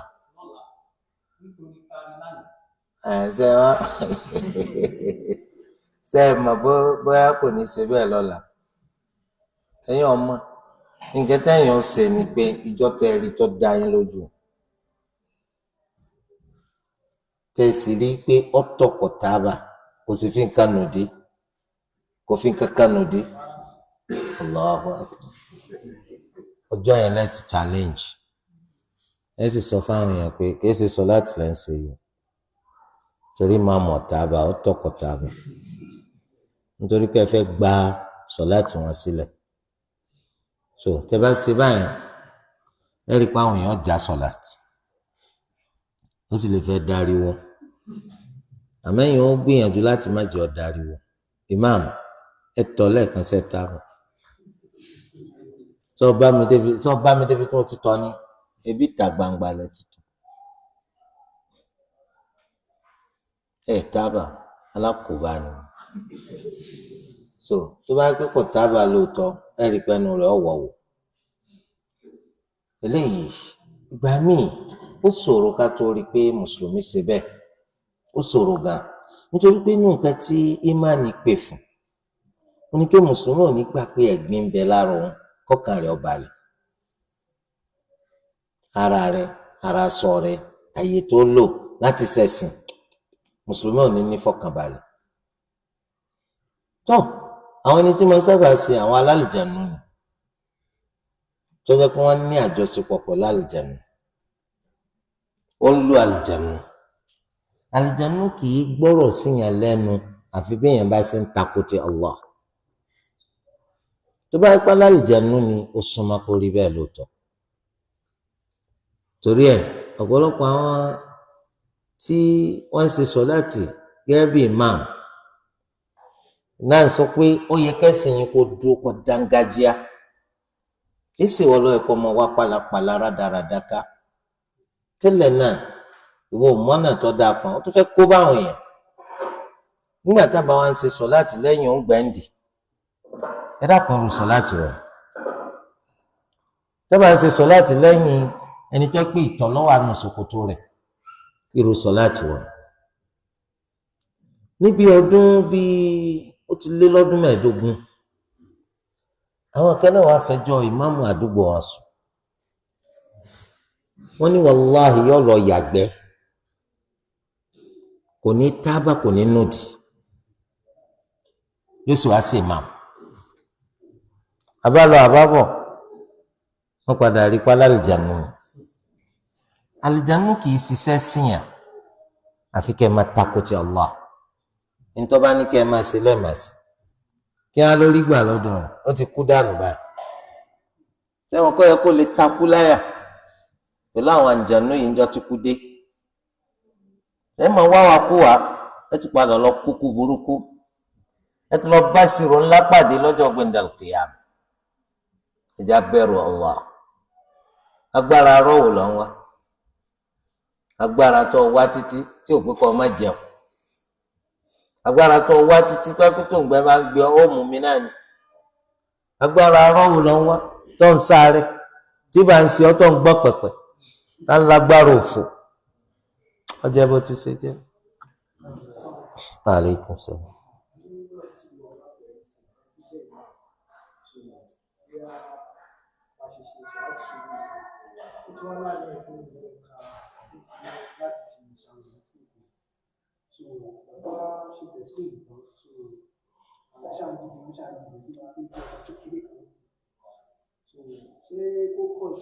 wọ́n ń dìde pé àwọn fẹ́ gbọ́rọ̀ rẹ̀. kò sí wàhálà, kí ni wàhálà? ṣé á tú láṣẹ nìkan? ta ló tú láṣẹ yín wá nìsí? à ń bi yín léèrè. àkọ́kọ́ ẹni tó bá ti ṣàlàyé ẹ̀sìn, èèyàn gbọ́dọ̀ retí pé àwọn èèyàn gbọ́dọ̀ jókòó. ẹ gbọ́dọ̀ retí pé tó bá jókòó wọ́n gbọ́dọ̀ pọ̀. tìyín ni pé àwa ń ran kan, kódà kó séèyàn kan lolúwa tàtàrà wa fi mànà, ó ti tó lóore fáwọn. kì í ṣàgúnmu là ń tà, kì í ṣe pé oògùn kan là ń polówó, ẹ̀sìn là ń ṣàlàyé. tẹ́lẹ̀tẹ́lẹ̀ náà ẹni tí ò ṣoríire ni ó jókòó. a lè fagbára mẹ́nì kankan. ẹ sì ṣọ́ra, ẹ gbọ́dọ̀ bú àwọn èèyàn o pinnu ni wọ́n dìde o, àwọn olórí ibú kìnnìkan kílẹ̀ ń wá ká. torí pé ìwọ máa bẹ Allah ọ̀hún, Allah padà sí àwọn tí wọ́n máa gbọ́, àwọn tí wọ́n máa tẹ̀lé. àti sọ fún yín pàtàn olùmọ̀kan, wọn ló fẹ́ẹ́ ṣètò 30 ọdún tó pé wọ́n máa sọ̀rọ̀, ẹnìkan kan jókòó láti gbọ́rọ̀ rẹ̀ láàrin Maghrib sí Ìṣà. bàbá tó pèpè fún sọ̀láàtì nìkan ní ó jókòó, àmọ́ yóò máa fi gbòǹgbò yóò máa fi sọ̀rọ̀ kótó kú. Allahu Akbar. ó débi pé tí bá ń bọ̀ wá sílùú kan, gbogbo olùmọ̀ tó bá fẹ́ ṣèdánilẹ́kọ̀ọ́ ńbẹ̀ wọ́n dá dúró. torí tí ó bá dá dúró lẹ́rọ̀, ẹnìkan ò ní jókòó wájú tiẹ̀. ṣèyẹn sátìjọ́ hàn sí Allah pẹ́yìn náà ṣe ń tẹ̀sẹ̀ nítorí ti Allah, ẹ fi wáyé. yìí ṣe dandan ẹni tí ń dìde tí ò fẹ́ gbọ́, ọjọ́ tí ó kábàámọ̀ ń bọ̀. nítorí pé ẹni tí ò bá ti gbọ́rọ̀ Allah, tí ò gbọ́rọ̀ Ànábì sallallahu alaihi wasallam, yọ gbọ́ mi. etí kì í dilẹ̀, yọ gbọ́ mi. ẹnu kẹ́ dùnnú àbí kẹ́ kábàámọ̀, bẹ́ẹ̀ ni gbogbo ń tẹ̀ ń gbọ́ ẹni tó bá farabalẹ̀ tó wá gbọ́ ìwọ wà lọ́nà pọ̀ ṣàtúnṣe torí pé o ò lè jókòó níbi tó bá ti ń ṣèdánilẹ́kọ̀ọ́ nípa ẹ̀sìn tí èsì wórówóró kọ́ mọ́ máa ń fà ní kàlọ́ tó bá fi kún tó ti ní tẹ́lẹ̀ alhamdulillah tó bá ṣàyọkúrò àìdáhùn nínú tó ń ṣe tẹ́lẹ̀ alhamdulillah ìwọ ń dá lọ́nà ohun tí ẹ̀ jókòó kó wọ́n gbọ́ dèkòdèkò pé ó túnra rẹ̀ sí ó náà bá tiẹ̀ kò sí lọ́wọ́ àwọn ẹni tí ń pè yàn lọ sí di ẹ̀sìn pé kí wọ́n fi tipátipá mú yàn ìgbàdàn tó pa nàbì kan wà kò ní séèyàn kankan gan lẹ́yìn rẹ̀ àwọn odidi ànábì kan tó lu aránṣẹ́ nù ṣòbó ni tiwa kúrúntù tá ránṣẹ́ ọjọ́ bó ṣe jẹ́ tíyín ni pé àlàyé tẹ̀sí ẹ máa ṣe gba gbòǹgbòǹ ẹlòmíín bẹ́ẹ̀ nu létí ń gbọ́ náà.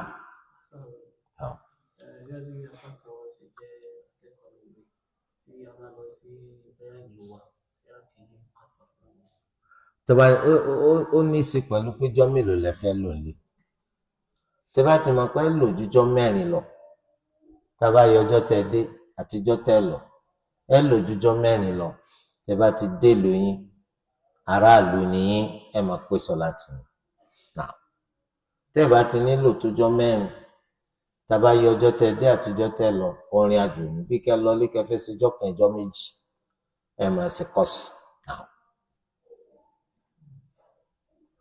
سبحانك اللهم وبحمدك أشهد أن لا إله إلا أنت أستغفرك وأتوب